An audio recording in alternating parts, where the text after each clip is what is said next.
Alan's phone buzzed with an unexpected notification, jolting him from his mid-morning routine. The alert was from the security system installed at a seldom-used summer house. The surveillance system had been a bundled deal, one of those offers too good to refuse. Alan had thought, why not, and decided to equip the summer house as well. It was a practical afterthought, a way to keep an eye on the property remotely, he reasoned. It might be useful for spotting the odd raccoon or stray cat that wandered too close to the house. But the camera feed now displayed a different scene, one that wrenched Alan's heart with an acute sense of distress.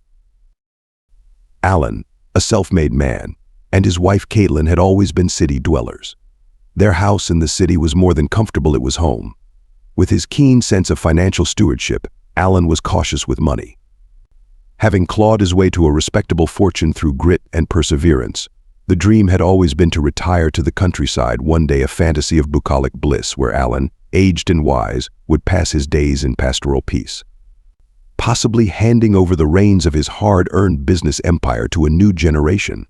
Yet life's unpredictable ebb had led them to this country house much sooner than planned. Sitting at his kitchen table, Alan replayed the footage, his mind racing with possibilities.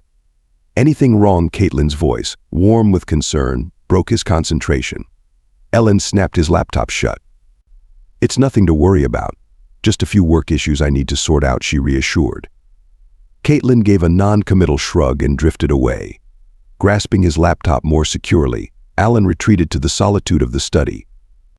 He watched the grainy figure pause, its movements deliberate. Caitlin might have pieced it together if she had known he was reviewing footage from the security cameras, but she remained blissfully unaware of their existence. That same evening, a rare quietude enveloped their house, allowing Alan to drift into reflection. As Alan watched his wife, he remembered her tales of the past, her dreams of domestic simplicity, evenings spent in sweatpants indulging in scrambled eggs for dinner, and sharing the quiet end of the day with someone she loved. Yet despite her efforts, that level of intimacy and comfort had eluded her, leaving her feeling unfulfilled and inadequate. It was the raw honesty and determination in Caitlin's eyes that had captivated Alan when they first met. One memorable weekend, they ventured out on a hike, a shared adventure that reinforced their bond. As they descended the trail, a friendly offer from a stranger on an ATV was accepted without a second thought. But the joyride took a harrowing turn as the vehicle flipped on a precarious section of the path.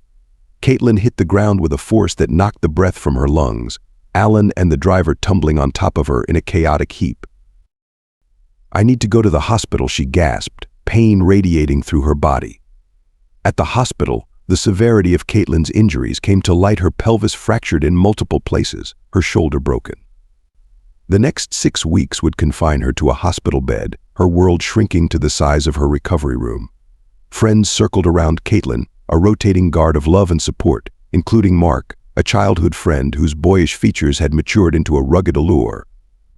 It was during one of these evenings, as Mark kept vigil by her bedside, that he unveiled his long-concealed affection for her, a confession a confession that left Caitlin reeling with surprise and a clandestine thrill.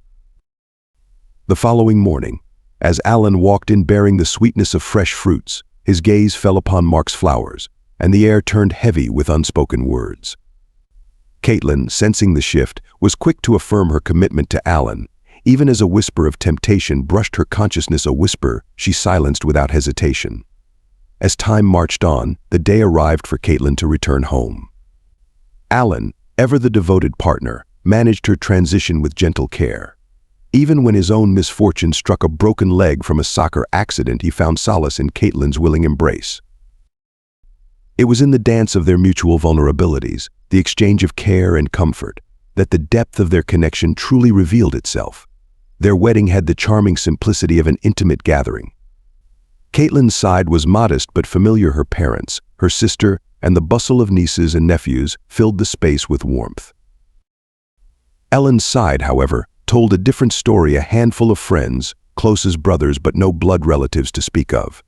This disparity was a silent specter at the feast, a topic shrouded in a tacit understanding that it was not open for discussion. Whenever Caitlin's curiosity bubbled to the surface, begging her to broach the subject of his absent family, Ellen would offer a practiced smile and a gentle deflection. "I've never really had a big family," he once said, his voice laced with a finality that softly forbade further inquiries. It had been more than 6 years since Alan last spoke to his father, Ron. The arrangement had not been an abrupt severance, but the culmination of a myriad of painful episodes. It started with an argument with his stepmother when Ron, Alan's father, had an affair with Amy while still married to Alan's mother. The betrayal shook the family's foundation. 8-year-old Alan, in a moment of pain and youthful indiscretion, had lashed out with an email to Amy that was unkind and brash, the sort of message only a child who doesn't grasp the full weight of adult complications could send. Alan often pondered whether Amy's coolness towards him was rooted in that long-ago message. It seemed unjust to him that he would be judged on the actions of his 8-year-old self, a boy reeling from his parents' turmoil. Alan's journey back to his father's life at 15 was not just a reunion but a foray into a new world. His biological mother's mental health struggles had kept him at arm's length from Ron, but her passing, as tragic as it was, had reopened a door to their relationship long dormant. The initial meeting with Amy, after the period of mourning his mother, was a chance Alan embraced with a mix of trepidation and hope. He yearned for a maternal presence, a guiding hand, or at the very least, a friend in this woman who now shared his life. He made concerted efforts, gifts carefully chosen for the holidays, attempts to share activities with her, and even candid conversations where he laid bare his intentions. Despite Alan's earnest attempts at forming a connection, Amy's demeanor remained cold and distant. Her interactions with him were sparse and perfunctory, as if every word she spoke took a concerted effort. Whenever Alan entered the room, her discomfort was palpable. She would often behave as though she were the unwanted presence, an interloper in her own home. Despite the family's consistent reassurances to the contrary, "You know we love having you here." "Amy," Ron would say, his voice a blend of confusion and concern, observing the tension that seemed to cloud over the room. "I'm not so sure," Amy would murmur, her gaze flickering to Alan with a glint of unease. "Sometimes it just feels like I'm in the way." Alan witnessed these exchanges with a sinking heart. On more than one occasion he overheard the hushed conversations, the soft cadence of his father's attempts at consolation. "Nobody thinks that, Amy, you're imagining it," he heard his father insist gently. Yet Amy's response was to quietly slip out the door, leaving a silent void in her wake. This pattern became a painful norm, Amy retreating from the space Alan occupied, as if his very presence were an invisible barrier to her sense of belonging.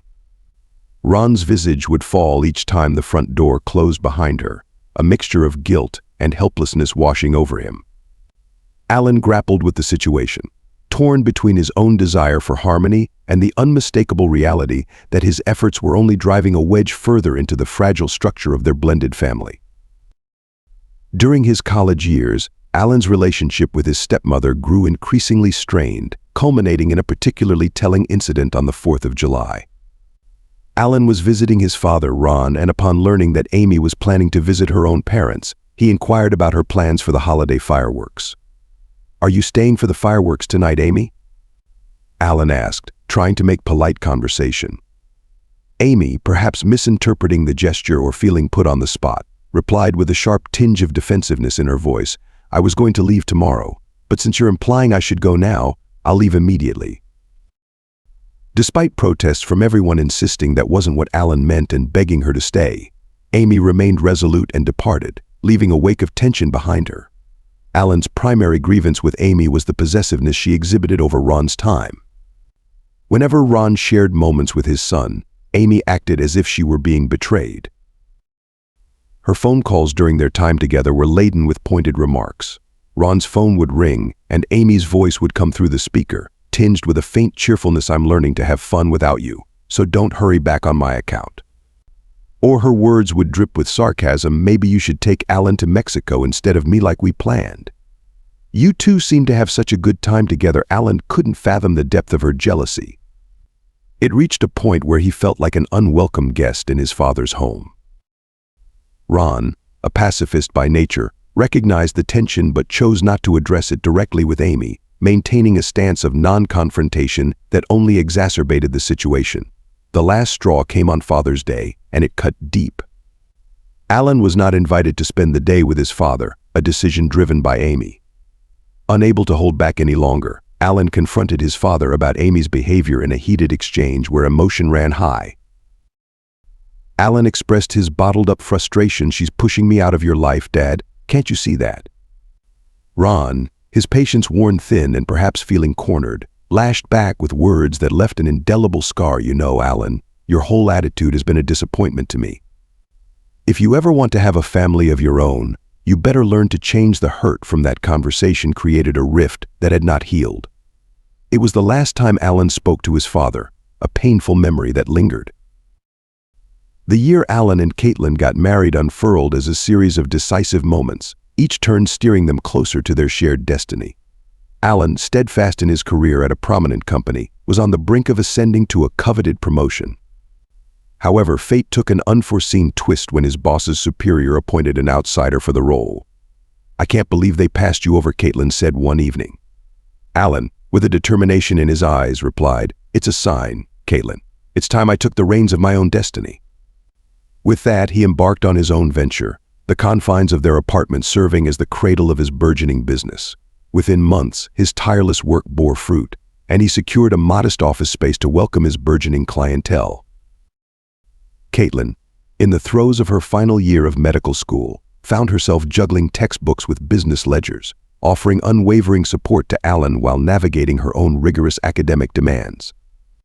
Their evenings became a ritual of fleeting interactions, Alan arriving late, collapsing into bed, and rising with the sun, seeking the comfort of clean clothing and the prepared breakfast that awaited him. But the toll was manifesting. Sleep became a luxury, often truncated to mere hours as Caitlin's routine morphed into a marathon of work and domesticity. Burnout loomed on her horizon, her resilience waning under the relentless pace as his enterprise demanded even more of him, devouring weekends in its insatiable growth. Alan faced a crossroads. With the business gaining traction, he proposed a controversial pivot. Caitlin would abandon her medical aspirations to become the cornerstone of their growing enterprise. With her internship on the horizon, the pressure intensified. The couple faced a painful decision. The reality of her having to abandon her studies to sustain the business became a somber possibility. "We're building this for our future, Caitlin. Once we reach this next goal, I'll make sure you can go back to school," Alan assured her, but his eyes betrayed the fanaticism with which he pursued his goals. Caitlin, caught between her dreams and her dedication to their shared success, found herself at the heart of their enterprise, a linchpin that Alan, in his pursuit of entrepreneurial triumph, had come to rely on perhaps too heavily. 5 years had seen Alan's venture burgeon into a thriving enterprise with a staff roster of over 50. Caitlin, living in the lap of luxury, found herself at a crossroads of contentment and restlessness. Alan, the provider, assured her she didn't lift a finger, but Caitlin yearned for more than just the trappings of success. She longed for a sense of personal fulfillment. One tranquil evening, as they sat in their expansive living room, Caitlin turned to Alan with quiet determination in her voice. "Honey, remember the promise we made during those grinding days of building the business? You said once things stabilized, I could return to my studies." Alan looked at her, his expression one of gentle confusion. "Baby, why dive back into that stress? We're financially secure. There's no need for you to worry about money anymore." "It's not about the money," Alan, Caitlin replied, her gaze steady and sincere. "It's about completing what I started. It's about me." Alan's voice softened, a mix of bewilderment and concern. "But baby, why can't you just enjoy the life we have built? Why can't you be happy with what we have?" Caitlin's response was a heavy sigh, her eyes reflecting a sea of unspoken thoughts. She left the room, leaving Alan perplexed and pondering her discontent. In the following days, Alan noticed a shift in Caitlin's demeanor. She, who once brimmed with ambition and zest, now moved through her days with a subdued air. She seemed to have relinquished her fiery spirit, and her constant presence at home, immersing herself in domesticity, struck Alan as peculiar. Alan, in a bid to lift her spirits, suggested, "Honey, why don't you take some time for yourself?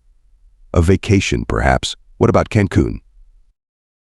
Caitlin's response was swift and sharp. "I don't need another trip to Cancun, Alan. We've been there enough." Alan's anxiety surfaced, his voice tinged with frustration. Then what is it that you want? Just tell me. You seem dissatisfied with everything. You don't want to travel. You don't seem happy here. Any other wife would be ecstatic with this life." Caitlin paused, her hands seizing their work as she turned to face him. Her expression was unreadable. "It's not about being like any other wife, Alan. It's about being me." This conversation marked a turning point, a gentle but firm assertion of Caitlin's needs, desires, and the individuality she felt slipping away. One day, Caitlin smiled with a gentle resignation. "Alan, do you remember when we used to fantasize about owning a quaint house in the countryside?" Alan nodded, his voice carrying a hint of pride. "Of course I remember, but look at what we've already built here, a spacious home with an expansive backyard." "That's not quite what I meant," she clarified, taking a seat across from him, her eyes alight with a flicker of a long-lost dream. "I'm talking about a real country house, one nestled in a cozy village, perhaps shielded from the incessant pings of work emails and away from the digital world." He raised an eyebrow in mild amusement. "That's an unexpected desire, but if it's what you truly want, then yes, let's do it. I must warn you, though, the responsibility of finding and refurbishing it would rest on your shoulders." With a peal of laughter, Caitlin leaned forward and planted a quick kiss on his cheek. "I wouldn't have it any other way." A mere week later, Caitlin burst into his office, her eyes gleaming with uncontainable excitement. "Alan, I found your house. It's not just any house, it's embraced by a birch grove, with a serene river a mere stone's throw away. You must see it for yourself." His wife's infectious enthusiasm cut through his usual reserve. It had been eons since he had witnessed that particular sparkle in her eyes, the one that reminded him of the vibrant woman he had fallen in love with. That weekend, they made the trip to the village. Standing before the property, Alan's practicality overshadowed his romanticism. The house stood silent and forlorn, a sturdy structure that time had forgotten. Noticing the return of that captivating sparkle in her eyes, Alan nodded in acquiescence. "All right, we'll buy the house, but remember, the refurbishing is your project. With the upcoming branch opening, I'll be swamped and won't be able to assist." Her response was to wrap him in an impulsive embrace. "Thank you. Just wait and see. Once I breathe new life into it, you'll fall in love with this place." 2 months flew by in a world of business meetings and late-night calls. Alan, drained, returned home, the weight of endless negotiations bearing down on him. He had a scant 48 hours to spend in the sanctuary of his home before the relentless pace of work summoned him again. Caitlin settled in beside him with an inviting warmth. "Alan, I want you to spend these next 2 days with me at our country retreat. I think it might just charm you." Initially, Alan felt the pull to decline, tempted by the lure of familiar comforts, but curiosity nudged him gently toward acceptance. As they arrived, the transformation of the house before him was remarkable. Caitlin had masterfully blended rustic charm with modern comforts in a way that was subtle yet strikingly effective. "Caitlin, this is amazing," Alan admitted, his eyes sweeping over the space.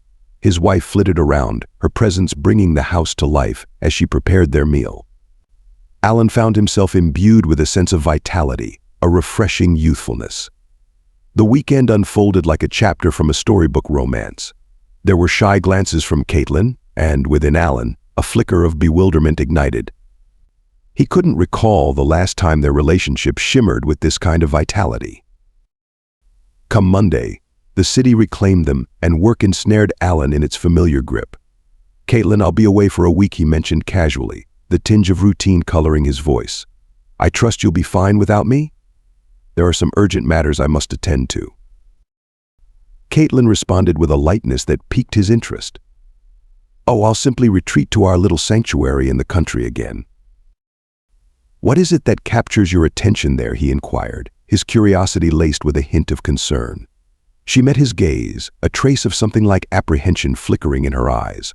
"Just embracing the solitude and the natural beauty," she assured him. Throughout his business trip, Alan's thoughts wandered back to the country house and Caitlin's newfound vibrancy. It was uncanny, the transformation she underwent with each visit, emerging more radiant and content. Alan felt a tightness in his chest, a confluence of confusion and determination. Only half a year ago, Caitlin was adrift, but now she was awash with newfound joy. Compelled to unravel this mystery, he bided his time. As soon as Caitlin left, he hastily gathered what he needed and made a beeline for the country house, driven by a mix of apprehension and resolve. Alan harbored a gnawing suspicion that Caitlin's solitary trips to the country house concealed more than mere solitude. His mind raced with the unthinkable possibility of another presence, another person who might explain the radiance she seemed to gain from each visit. Her explanations, cloaked in ambiguity, did little to ease his growing doubts. Driven by this fear, he surreptitiously installed hidden cameras throughout the house. His heart wrestled with the ethics of his actions as he departed, leaving behind the silent sentinels that would soon reveal the truth of Caitlin's retreats. As he sat in his hotel room, the weight of the day's meetings dissipated in anticipation of the footage that awaited him. Alan's fingers hovered over the laptop, a part of him recoiling at the invasion of privacy he had orchestrated. He considered abandoning this digital voyeurism and confronting Caitlin directly, yet the lingering uncertainties propelled him forward. He needed to see what lay hidden within those walls. The video was coarse, but what was unmistakable was the sight of Caitlin settling into the familiar space. Her actions seemed mundane until the footage betrayed her secret. Alan's heart sank as a middle-aged man entered the frame, sharing an embrace with Caitlin that seemed to stretch beyond the bounds of friendship. The inability to discern the man's face only fueled Alan's imagination. As he rushed back from his business engagements, Alan's mind was a maelstrom of betrayal and confusion. He found Caitlin alone, a scene starkly different from the one seared into his memory by the camera's unblinking eye. Her puzzled gaze followed him as he moved restlessly through the house, a futile search for evidence of the intruder. Finally, sitting beside her, he confronted the silent question between them with digital proof. "Caitlin, I know everything. What's going on here?" His voice was a tight wire, strained and barely holding. Caitlin's gaze dropped, the weight of discovery anchoring her eyes to the floor. The reality of her secret was unraveling before them both. She was steeped in guilt for keeping Alan at bay from the hidden chapters of their life. Alan felt the maelstrom of emotions as Caitlin began to apologize. The more she spoke, the deeper the confusion seemed to burrow into his understanding of the situation. His mind, tangled in the web of betrayal he had spun, struggled to make sense of her explanation. "You had to contact him." Contact, who the question was like a fissure in the dam of his comprehension, through which the truth began to trickle. Caitlin's eyes met Alan's, a clear stream of sincerity flowing from her. The dawning realization that their thoughts had been parallel lines, close but never meeting, prompted a heavy sigh from her. "Alan, it seems we've got our wires crossed. Let me clarify everything. I love you, honey, and I would never." Her attempt to smooth the creases of misunderstanding was interrupted as an elderly lady entered, the fragrance of fresh flowers preceding her. The room felt warmer with her presence, a soothing balm to the palpable tension. "Hi, Mrs. McGee," Caitlin greeted, her voice a gentle chime in the sudden influx of company. "This is my husband, Alan." Alan looked from his wife to the new people, asking a question without speaking. Soon after, the man from the video walked in. He looked just like Alan's dad. Overwhelmed by the unfolding scenario, Alan struggled to reconcile his emotions. Here stood the man he had deeply adored, yet simultaneously resented for the wounds of the past. "Hello, Alan." Ron's familiar voice filled the space, bridging the gap between the son's bewilderment and the father's calm presence. Caitlin, driven by a longing for a complete family, had sought out Ron, who had been living in solitude. Her first encounter with Ron left an indelible mark on her heart. Discovering him in a state of neglect, ravaged by illness and the solitude imposed by his ex-wife's departure, she felt compelled to act. Ron's tales of estrangement from Alan, laced with remorse for past wrongs, resonated with her deeply. Ron acknowledged that he had been unwittingly ensnared by his ex-wife's manipulative tactics. She had spun a web of lies about their son Alan, falsely demonizing him and creating a rift between him and Ron. When the veil of deceit was finally lifted, Ron was left in ruins, mourning the irreversible estrangement from his son. He also discovered that Amy had another son, which shed some light on her possible animosity towards Alan. Time had moved on since their divorce, yet the repercussions of the past lingered. Caitlin's portrayal of the person Alan had matured into moved Ron deeply, his emotions manifesting in a stream of tears. He earnestly requested that she care for Alan and shield him from harm, carrying the weight of his former misjudgments. Ron beseeched Caitlin to withhold the details of his plight, believing himself undeserving of facing Alan after all that had transpired. When Caitlin offered a hand of support, Ron's resignation was clear. His belief that Alan harbored resentment was a barrier he wasn't willing to cross. Caitlin transported Ron to the tranquility of a country house, promising to uphold a solemn vow of silence towards Alan as she stepped into the role of Ron's caregiver. She was determined to nurse him back to independence. The country abode, surrounded by the serene whispers of nature, became a haven for Ron's convalescence.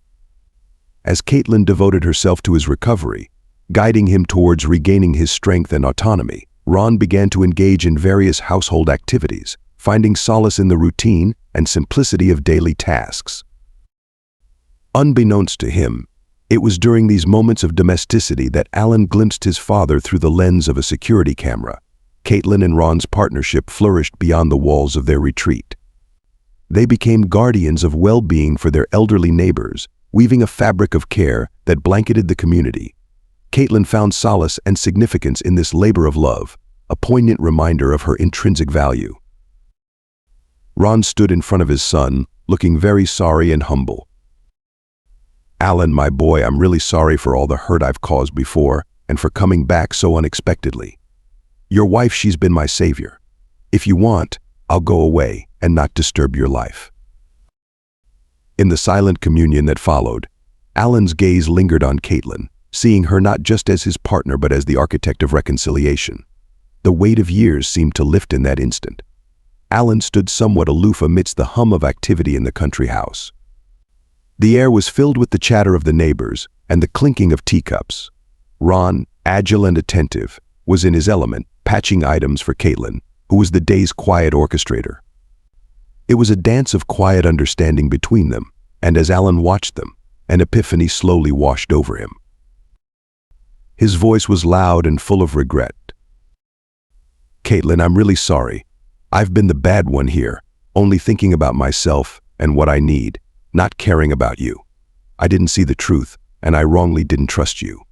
Can you forgive me? If you want, you can work here all the time." Caitlin's eyes met his with a mixture of warmth and mischief. "That's a generous offer, but it's not feasible, unfortunately." "Is it because you're upset with me?" Alan's voice held a tremor of concern. "A bit, yes," she admitted, "but mostly because I won't have the time. Full-time work isn't in the cards for me, for say the next 3 years or so." Confusion played across Alan's face. A mix of hope and disbelief flickered in Alan's eyes as realization dawned. Caitlin, embracing him tightly, whispered, "Remember those 2 magical days here? They were more than just a rekindling. Alan, we're going to have a baby." The news struck Alan with the force of a revelation, almost staggering him. He gently held Caitlin back, searching her eyes for certainty. "Are you serious?" "Absolutely certain." Her laughter was like music, dispelling any shadows of doubt. "Completely sure." The doctor confirmed it. "We're going to be parents." In a swirl of elation, he lifted her into a joyous twirl, their laughter mingling with the continued buzz of the gathering, a symphony of new beginnings. Alan's motion ceased, and as he steadied himself from the exuberant twirl, his eyes sought out his father's. In the depth of Ron's gaze, there was a clear well of remorse and unspoken apology that resonated with the heavy silence that filled the room momentarily. Alan had spent years entangled in a web of resentment, but now, as he glanced at Caitlin, his perspective shifted. There she stood, the architect of reunions and revelations, the woman who had gently unraveled the knotted past with her compassion. Gratitude welled up in him. A silent hymn of thanks for the incredible partner fate had handed him, a partner who had not only become his heart's compass, but had also inadvertently steered them towards this moment of familial healing. With the past grievances that had long cast a shadow on their relationship momentarily quieted by the potential of forgiveness, Alan moved towards his father. "I spent years wishing for understanding, Dad," he said, his voice carrying the weight of those silent years. "Maybe it's time we both tried to understand each other." Ron, visibly moved by the gesture, nodded, his usual composure giving way to a more tender vulnerability. "I'd like that, Alan. More than anything." Caitlin's presence, a beacon of patience and love, bridged the gap between father and son. Her gentle influence had sown the seeds of reconciliation, and now those seeds were sprouting tender shoots of hope, breaking through the hardened soil of their shared history. Alan felt the transformation not just in the room but within himself. He had been poised on the precipice of becoming a father, and now he was rediscovering what it meant to be a son. The dual revelation was both humbling and profound. As the day wore on, the country house buzzed with activity and conversation. Neighbors came and went, each leaving behind words of encouragement and shared happiness. In the waning light of the day, as the guests departed, the trio Alan, Caitlin, and Ron sat together in reflective silence, each lost in their thoughts yet connected by the unspoken bond that had been strengthened today.